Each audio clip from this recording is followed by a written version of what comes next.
all, Mr. President, thank you so much for doing this. This is a tremendous honor for me. I'm a big fan, so just so you understand. Thank you. Well, I'm glad, because I've got an issue with you, and and when you gave me this opportunity, first of all, thank you for coming on the Gutfeld Show. It was hilarious. Yeah. It was a lot of fun. It's a good show. And I actually owe you an apology before we start. I've been very critical about you, how you fight all through the campaigns. I voted for you because I like policy. I didn't know you as a man. And I think when you don't understand what a man fights for, you can get lost, especially with all the noise we're seeing from fake news, etc., who created these pictures from you. So Gutfeld Show's over. Cameras are off. We go backstage, and I expected you to be like every politician or anybody I've ever celebrity I've bodyguarded for, and you met my family, and you talked to my daughter. Mm-hmm. My daughter is 10 years old. Her name's Georgie. You guys talked for 20 minutes. If nobody knew, you could have been her grandfather, and you were talking about her horses and her dreams. And I was sitting there, and I was like, I have been so wrong about this man, because I never understood why you fight the way you fight. You're a family man. You're a father. And your daughters are gorgeous, really, and your wife, the whole thing. I mean, you have got some setup, I'll tell you. But your family's great, and you're great, and you've really done something, and you've captured a certain spirit. You know, a friend of mine who's very smart, he's also a very big guy. He said, because I'm big and strong, people think I'm not the smartest guy. Oh, I know. Okay? You are a really smart guy. And I see it, and I've watched it, and I like the show, and we have the privilege of having had the highest rating in the history of the show when I did it a couple of weeks ago. That was his highest of all time. Of all time, yeah. We beat network television. You beat everybody. And they were up 35 million homes, right. and it was a landslide. Yep. Now, you're putting it on me. I'm throwing it back to you, Mr. President. Go ahead. Why do we not hear more about Donald Trump, the father, the grandfather? And I did a deep dive. There are some things you have done that when they say those horrible things like he's Hitler, he's a racist, did they not forget in 1991 what you did with Nelson Mandela? Would you care to share that? Because I would love to hear that. I never talk about it. No, you do not. And I know why, because you're a man. Yeah. I mean, I just have great relationships with a lot of people. People say that, a little bit like you do.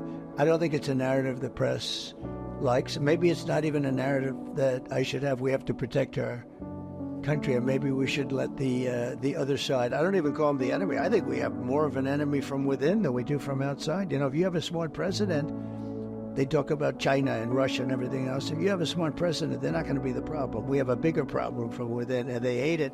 I noticed today they were saying, he said the enemy from within. Of course, it's Adam Schiff. These are bad people.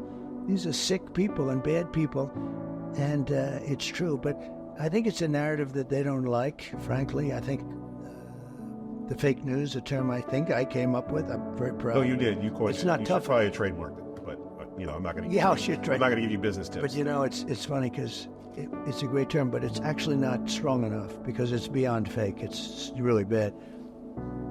Nelson Mandela and 80 of his constituents were trying to come to the United States. Yeah. The United States government wasn't helping him. No one was helping him.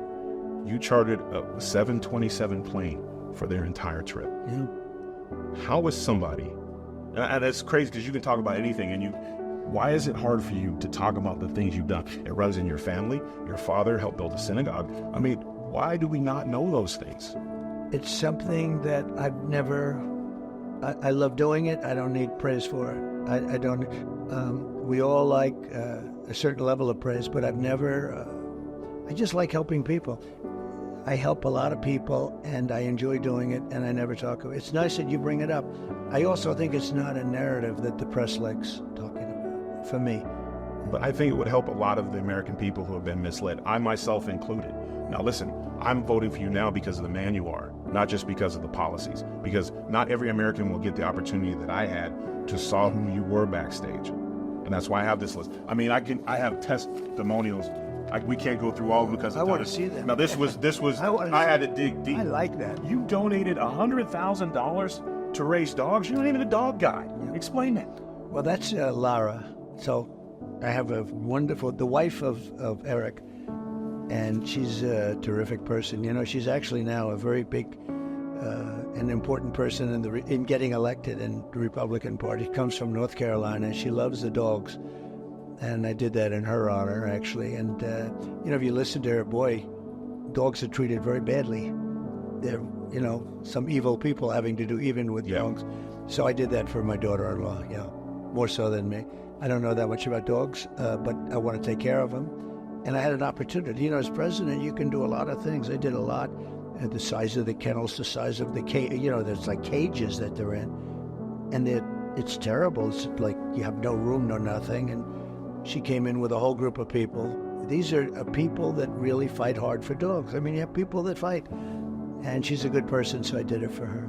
I have hundreds of employees who have said things like, you've paid medical bills, you've paid mortgages, rents, you've helped get family members. There's one story in here where a brother came in with a business plan, nobody would hear him. You gave him 10 minutes, you shook his hand and you cut him a check. Yeah. Why is it so hard for you and even your team? I'm a little upset. These are things that I think the American people need to know. And I get it, you're humble because you're a father first and a grandfather. And that's something, again, one thing we need in this country is we need a father figure again. We need husbands and boyfriends and young men we need to see that fathers are capable of great things, because we've dealt with it, especially in the last 3.5 years, a complete dismemberment of what it is to be a man. We're under attack for everything. We are. Well, actually, manhood is under attack. I see things that are so beautiful, and the next day I see they're knocking the hell out of somebody for doing something that a day before I said, what a wonderful thing. Now we have to get back a little bit more. The other thing under attack is religion. Religion was like the glue that kept this country together, and so many people are mocking it now. They mock it, and it just kept our country together. But it's absolutely under attack, and under attack by this administration.